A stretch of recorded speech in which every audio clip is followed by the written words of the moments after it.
High guys, welcome back to my channel. आणि आजच्या या व्हिडिओमध्ये मी तुम्हाला दाखवणार आहे की मी माझं फेस कसं सेव्ह करते.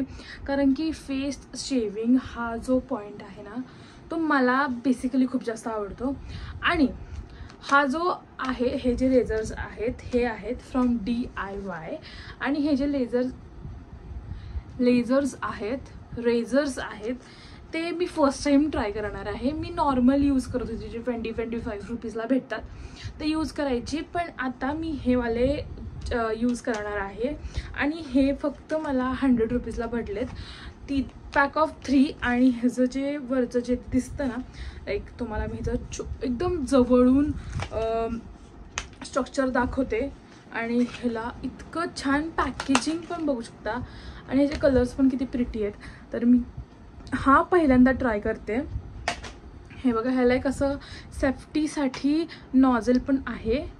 तर हे असं दिसतंय, कॅन यू गाईज सी. आणि मला नाही वाटत ह्याला ना असं कट जाईल आपल्या फेसला, कारण की आता माझे बॉडी हेअर पण नाही आहे, काढलंय. सो हे खूप छान आहे असं मला तर वाटतंय. आता ट्राय केल्याशिवाय तर काही कळणार नाही आहे. So let's try it. तर माझा आत्ता फेस जो आहे तो एकदम बेअर आहे. मी झोपत होते आणि अचानक आय वॉज लाईक की I have to shoot a video. तर मग मी अशीच उठून आलेली आहे. तर आपण काय करूया, पहिल्यांदा आपल्या फेसवरती आपण ॲलोवेरा जेल लावून घ्यायचं आहे. ॲलोवेरा जेलनी एकदम असं स्मूथली ग्लाईड होतं. आणि हे खूप जास्त इम्पॉर्टंट स्टेप आहे. तुम्ही जर का ही स्टेप मिस केली तर तुमचा ब्रेकआउट्स येऊ शकतात किंवा असे बम्स येऊ शकतात. त्याच्यामुळे प्लीज, कारण की ड्राय ह्याच्यावरती तुम्ही काहीही लावा, लाईक समथिंग मॉइश्चरायझर, एकदम लाईटवेट मॉइश्चरायझर लावा, जे थिक लेअर लावा, जेणेकरून ते पटकन ग्लाईड होऊन निघेल. किंवा फेसवॉशनी पण आपण करू शकतो, पण फेसवॉशपेक्षा आय विल प्रिफर दिस. एकतर ॲलोवेरा जेल, तुम्ही पतंजलीचं सुद्धा ॲलोवेरा जेल घेऊ शकता, पण मी ते प्रेफर नाही करत. मी करते हे वालं फेस ॲलोवेरा जेल. प्लीज तुम्ही फेसवाला यूज करा, कोणतंही रँडम घ्यायला जाऊ नका. ओके, तर हे मी खूप यूज केलं, तुम्ही बघू शकता. आता मी एक आरसा घेऊन येते आणि विल जस्ट स्टार्ट. ओके, तो शेविंगच्या आधी जसं मी तुम्हाला बोललं की मी लावणार आहे ॲलोवेरा जेल पहिल्यांदा. सर मग ॲलोवेरा जेल असं, आणि तुम्हाला मी सांगते पूर्ण फेसला एकदम लावून घेऊ नका. फक्त आधी लेफ्ट साईडला लावा किंवा राईट साईडला, ॲज यू विश. तर एक अशी थिक लेअर लावा, जेणेकरून दिसलं पाहिजे आपल्याला. आणि बघू शकता असं लावा. ओके, आणि आधी फक्त मी गालाला लावलंय आणि हा वाला एरिया, मी फक्त एवढ्याच एरियाला लावलेला आहे सध्या. आणि जास्त ब्लेंड नाही करायचं आहे, असंच ठेवायचं. आणि डायरेक्टली आपल्याला शेविंग सुरू करायची आहे. तो शेविंग करताना तुमच्या हातामध्ये पहिलं तर रेझर. आता हे रेझर परत, ओके, रेझर टोपण पडलं. ओके, तर रेझर पकडायचा कसा, तर रेझर असा पकडायचा, जेणेकरून असा एकदम असा पण नाही पकडायचा की स्किनला लागेल. आणि एकदम असा स्लँटिंग वेमध्ये पकडायचा. आणि साईडनी घेते मी, तुम्हाला कळेल बघा. ह्या पोर्शनमध्ये कॅन यू सी दिस, इथे खूप जास्त हेअर्स आहेत. तर हा पोर्शन पहिल्यांदा घ्यायचा, एकतर असं एकदम जवळचा हे घ्या. आणि बघा कसं पकडलंय, आणि जस्ट ड्रॅग इट डाऊन. तुम्ही बघू शकता, हे बघा इतकं हे निघतं. खूप जास्त ॲलोवेरा पण निघालेला आहे, पण ठीक आहे, असंच निघतं हे. आता एक टिश्यू पेपर घ्यायचा आपल्याला, जास्त टिश्यू पेपर वेस्ट करू नका. एक टिश्यू पेपर घ्यायचा आहे यार. ओके, हार्श होऊ नका तुमच्या स्किनवरती. ओके, हे बघा, when you see this, नाही होते. हां, एवढं असे छान हेअर केस निघतात.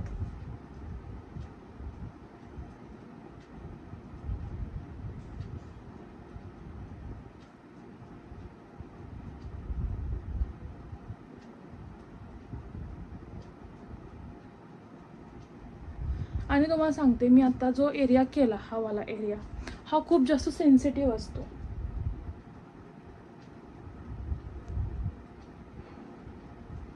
तर you have to be so careful guys.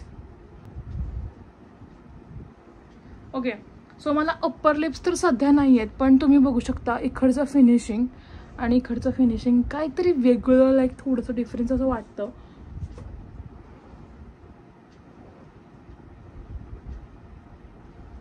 Okay, so जेवढं केवढं माझ्याच्यानं शक्य होतं ना तेवढं मी काढायचा प्रयत्न करते. ओके, तर आता आपली सेकंड साईडची बारी आहे. फोरहेड आपण परत करायचं आहे. आता हा इथून एवढा पोर्शन झाला आहे आपला. आता इकडचा पोर्शन मी ट्राय करते.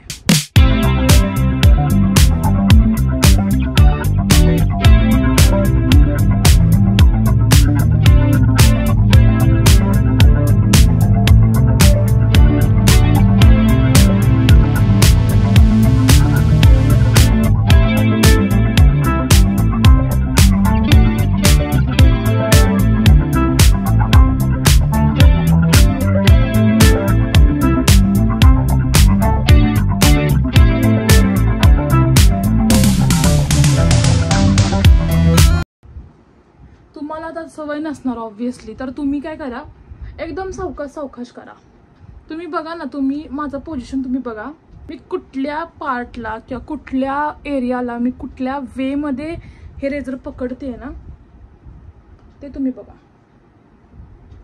आणि अजिबात हार्श नाही व्हायचं, एकदम नॉर्मल, एकदम हळूवारपणे आपण आपल्या फेसला ट्रीट करायचं आहे. कारण की ते जर नाही केलं ना तर डॅम शुअर काय ना काहीतरी बम्स येतील, काही ना काहीतरी होणार. आता सीन काय आहे, जसं की मला मगाशी पण बोललं, मला सवय आहे, तुम्ही सावकाश करा. खरं सांगू ना, मी इतके रेझर्स ट्राय केले, म्हणजे ते एकच काइंड ऑफ केलेलं रेझर ट्राय, पण त्याला ना भीती वाटते. हे ना बिलकुल भीती नाही वाटत आहे. आणि आयस्वेअर हा त्याच्या प्राइस पॉईंटवरती टॉप नॉच प्रोडक्ट आहे. आणि ह्याला सॅनिटाईज करायचं कसं ते पण तुम्हाला सांगणार आहे. त्याच्यात आपण फोरहेड करून घेऊयात. बघा तुम्ही आता बघा, इथं no hair, no hairs. I love it guy. Raising aloe vera माझ्या फोरहेडवरती अप्लाय करणार आहे. आणि ह्या ॲलोवेरा जेल लावताना कंजूसी बिलकुल पण करू नका, कारण की हे खूप जास्त इम्पॉर्टंट स्टेप आहे. आता मी ठीक आहे, खूप जास्त इम्पॉर्टंट स्टेप आहे. ओके, आणि आपल्याला काही परत हे वॉशच करायचं, त्याचा काही इश्यू नाही आहे. आणि मेन थिंग, हाताला काय लागलं असेल तर ते आधी पुसून घ्या, कारण की जर तुमचं रेझर जर स्लिप होणार असेल तर that is not okay.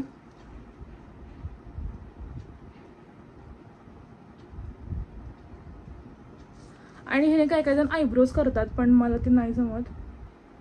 Okay, तो हा वाला पार्ट झाला, तर हा वाला पार्ट.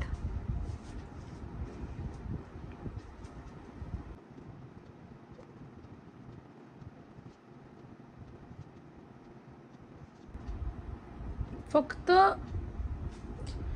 तुम्हाला सांगायला गेलं ना, माझं निघते खाली पडत आहे. फक्त फोरहेडवरचे एवढे केस निघलेत. तुम्हाला घाण वाटत असेल पण ठीक आहे, एवढे केस निघालेत. आणि like the best experience. Okay, आता मला आयब्रोज करायची भीती वाटते, त्यामुळे मी काय आयब्रोज करत नाही. बट तुम्ही बघू शकता की आपलं फेस व्यवस्थितरित्या शेव झालेलं आहे. आता मी एक काम करणार आहे, ह्याला काय व्यवस्थित वॉश करून आणते. तुम्हाला वॉश कसं करायचं हे मी सांगते, आता दाखवत नाही कारण की तिथे लाईट्स नाही आहेत आणि ट्रायपॉड मी तिथे घेऊन नाही जाऊ शकत. तर तुम्हाला मी नक्की सांगते. पहिल्यांदा तर हँडवॉश घ्या, नॉर्मल घ्या, सॅनिटायझर नसेल तर ठीक आहे, हँडवॉश घ्या. आणि ह्याला मस्तपैकी हँडवॉशमध्ये असं करत हँडवॉशमध्ये डिप करा आणि पाण्याने धुवून काढा. एवढं केलं तरी खूप झालं. आणि टोपण लावून ठेवा. नथिंग, जास्त काही करायची गरज नाही आहे. आणि आता मी फेस वॉश करून आले आणि मग तुम्हाला मी नेक्स्ट स्टेप दाखवते की नेक्स्ट स्टेप आपल्याला काय करायचे असते शेविंग केल्यानंतर. ओके, सो मी जस्ट माझं फेस वॉश केलेलं आहे आणि ह्याला खूप छान अशा रीतीने धुतलेलं आहे. आता आपला फेस आणि मेन मुद्दा सांगता तुम्हाला, आज का फंबल होतं, एक मिनटं. मी मेन मुद्दा सांगते. आपल्याला आपलं फेस विदाऊट एनिथिंग म्हणजे फक्त पाण्याने धुवायचं आहे. काहीही फेसवॉश यूज नाही करायचं आहे, नाहीतर काहीही यूज नाही करायचं आहे. फक्त पाण्याने यूज करायचं आहे आणि टिश्यू पेपरनी पॅड ड्राय करायचं आहे. तुम्हाला कोणताही हार्श टॉवेल यूज करायचा नाही आहे, कारण की तुमची आता स्किन खूप जास्त क्लीन असते, सेन्सिटिव्ह झालेली असते. त्यामुळे प्लीज तुम्ही हे काय करू नका. आणि द नेक्स्ट स्टेप तुम्हाला मी सांगते. आता मी पहिल्यांदा 2 टिश्यू पेपर घेतलेत आणि त्याने माझा फेस पूर्णपणे पॅड ड्राय म्हणजे नुसतं डॅब डॅब डॅब करून पूर्ण त्याचं पाणी काढून घेणार आहे. आणि तुम्हाला सांगते असं ड्रॅग करू नका. गळ्याला केलं तर चालतं, कारण गळ्याचं आपण काय केलं नाही आहे. वरती जर का तुम्ही हे केलं तर तुमची स्किन रेड होऊ शकते. त्यामुळे प्लीज बी अवेअर. नाही तुम्ही म्हणसाल की काय हे नंदिनी काय पण सांगते. ओके सो आणि बाय द वे सगळेजण म्हणतात की शेविंग केल्यानंतर थिक हेअर्स येतात खूप जास्त. मग नाही येत. मग मी तर आत्तापर्यंत मला दाढी आली पाहिजे होती पण नाही आलेली ना, कारण की मी नेहमी करते पण नाही येते ते. त्यामुळं आय डोंट थिंक सो येतं. आणि मी खूप जास्त रिसर्च करून एखादी गोष्ट करते आणि मी खूप वर्ष झालं करते, 2-3 वर्ष झालं करते आहे. आणि मला आत्ता माझी स्किन इतकी छान वाटते आहे. आणि इथं बघा थोडंसं रेड झालं आहे, कारण की इथं थोडंसं मी जरा हार झालेली होती. आणि तेच असतं की जरा तुम्ही जरा कुठं हार झाला तर असं रेडनेस येऊ शकतं. आणि इथं थोडंसं माझ्याकडनं मॉइश्चरायझर कमी पडलं होतं.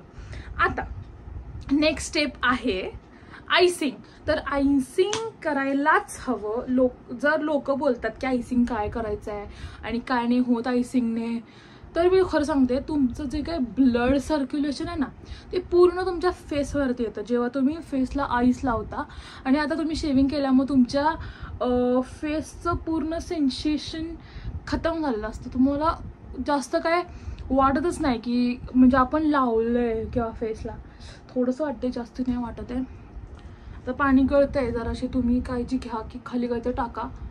एक मिनिट थांबा, मम्मी मारेल मला. मी असं एक टॉवेल टाकते खाली, कारण की खाली चटई आहे आणि जर का चटई भिजली तर मला मम्मी मारेल. ओके हा हा हा हा. आणि तुमच्याकडे आईस रोलर नसतील ना, जेव्हा आता माझ्याकडे पण नव्हते, तुम्हाला जर काय आईस रोलरची लिंक पाहिजे असेल तर ती पहिल्यांदा मी डिस्क्रिप्शनमध्ये टाकून देईन. आणि मला नाही वाटत DIYची तुम्हाला मला लिंक भेटेल, पण त्यासारखे पण अफोर्डेबल नसतील. पण त्यासारखे जर का तुम्हाला हवे असतील ना तर मला कमेंटमध्ये सांगा. मी लगेच डिस्क्रिप्शनमध्ये ॲड करेन ती लिंक, कारण की मला हुडकायला वेळ लागेल. जर तुम्हाला हवं असेल तरच सांगा, नाही तर मी उगाचच एवढं कष्ट नको घ्यायला. एखादी जरी कमेंट आली मला रेझरच्या लिंकसाठी तर मी लगेच लिंक टाकून देईन. ओके तर सगळं खाली पडतं बरं का पाणी, आधी सांगते. मम्मी ओरडेल, त्याची काळजी घ्या. नाही तर बाथरूममध्ये जाण मग करा. मी शक्यतो बाथरूममध्ये करते, पण आता आज किंवा बेसिनच्या इथे. तर आज तुमच्यासोबत करायचं आहे त्यामुळे. आणि तुम्हाला सांगते जरा असे गुआशा काइंड ऑफ जरा केलं तरी पण चालेल थोडंसं, कारण की ऑलरेडी माझी स्किन अशी आहे की तर फुल हो. ओके तर आता तुमची जी स्किन आहे त्याच्यावरती पूर्ण ब्लड सर्क्युलेशन झालेलं आहे तुमच्या पूर्ण फेसवरती. आणि आता माझा फेस पूर्ण सुंब पडला आहे ना, असंच होतं, सुंबच पडतं. मी हे आईस फेशियल रोज रात्री करायची. आणि तेव्हा माझ्याकडे हा आईस रोलर पण नव्हते, तेव्हा मी वाटीमध्ये आईस करायचे आणि मग त्याला असं ग्लासच्या वरती असं ठेवायचे आणि मग तोंडावरती फिरवायचे, कारण की हातात घेतलं ना खूप थंड लागतं. ओके सो जिथे तिथे आपण शेविंग केलं तिथे तिथे छान असं लावून घ्यायचं. आणि परत एकदा काय जण येतील आणि म्हणतील की ते टिश्यू पेपर वेस्ट केले, कसं तुला एवढं किती ड्रेसने बनतं टिश्यू पेपर. तर तुम्हाला एक सांगते, जर तुम्ही टॉवेल जर का वापरला ना तर त्याच्या ह्याच्यामुळे आपण रेग्युलरली टॉवेल वापरतो. ओके तर त्याचं जे म्हणजे डर्ट असते ना ती सगळी तोंडावर बसणार आणि पिंपल्स यायचे चान्सेस खूप जास्त वाढणार. त्याच्यामुळे मी हे करते. आता जर तुम्हाला ते नसेल करायचं तर जशी मला रिझल्ट भेटतात तसे तुम्हाला रिझल्ट भेटतं, त्याचं मी गॅरंटी काहीच नाही देऊ शकत. आणि आता माझा फेस एकदम जास्त असं थंड पडले, मॉइश्चराइज वाटते, हेल्दी वाटते, प्लम्प वाटते आणि मी खूप फ्रेश फील करते. मग अशी मी झोपून उठले होते आणि आत्ता असं वाटते की वाव यार, मी असं आंघोळ वगैरे केल्यासारखं असं वाटतंय आणि खूप छान वाटते. तर मी आयब्रोज केले नाही, त्यामध्ये इग्नोर करा. आणि तुम्ही बघू शकता माझे पूर्ण फेसवरचे केस निघलेले आहेत. आणि गाईज, हे मी तुम्हाला रेग्युलर नाही सजेस्ट करणार. तुम्ही ॲटलिस्ट वीकमधून 2 वीकमधून 1 वेळा करा, जास्त नका करू, आधीच सांगते. आता माझ्या स्किन केअरकडे जाऊया. तर मी एकदम नॉर्मल स्किन केअर करते इन रेग्युलर लाईफ ऑल्सो. तर आता फर्स्ट मी वापरणार आहे, ही बॉटल वेगळी आहे पण आता ह्यामध्ये मी रोज वॉटर टाकलेलं आहे. तोंडात गेलं सगळं.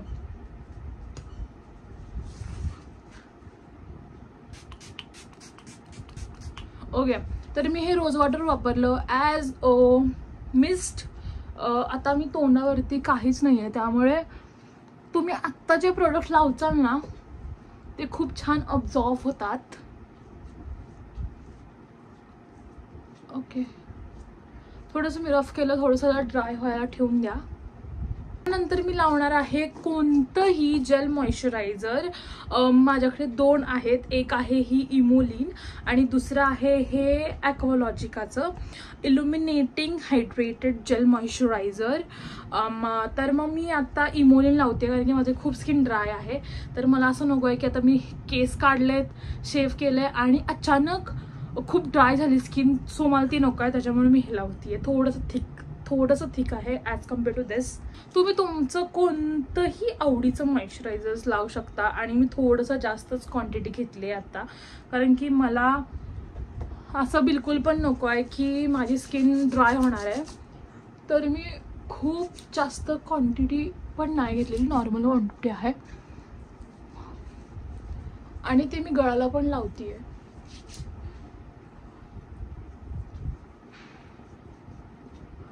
आणि जर का तुम्हाला ह्याच्यावरती जर का लगेच जर तुम्ही मेकअप केला ना, किंवा 2-3 दिवसानं का होईना जर तुम्ही मेकअप केला after face shaving, I swear to God तुमचा मेकअप इतका फ्लॉलेस दिसेल. जर तुमच्या घरात लग्न आहे तर तुम्ही ऑब्वियसली हे ट्राय केलंच पाहिजे. खरं सांगते, you have to try this guys. तर ह्याला मी चांगलं असं ब्लेंड करवलंय फेसमध्ये. आणि आता तुमचे जे काय नेक्स्ट स्टेप्स आहेत, तुम्हाला ब्लश लावायचं आहे, लिप बाम लावायचं आहे, anything you wanted to like you can do it. जर तुम्हाला हा व्हिडिओ आवडला असेल तर लाईक करा, शेअर करा आणि सबस्क्राईब करा. आय होप सो हा व्हिडिओ खूप जास्त हेल्पफुल असेल तुमच्यासाठी, कारण की खूप जास्त कष्ट लागतात, आय नो. आणि मी हे कष्ट खूप जास्त इझी केले की कसं आपण पोस्ट केअर करू शकतो. आणि प्री केअर काही नसते, पोस्ट केअर खूप जास्त करावं लागते कारण की आपली स्किन खूप जास्त सेन्सिटिव्ह होते. So yeah, thank you for watching. Bye bye.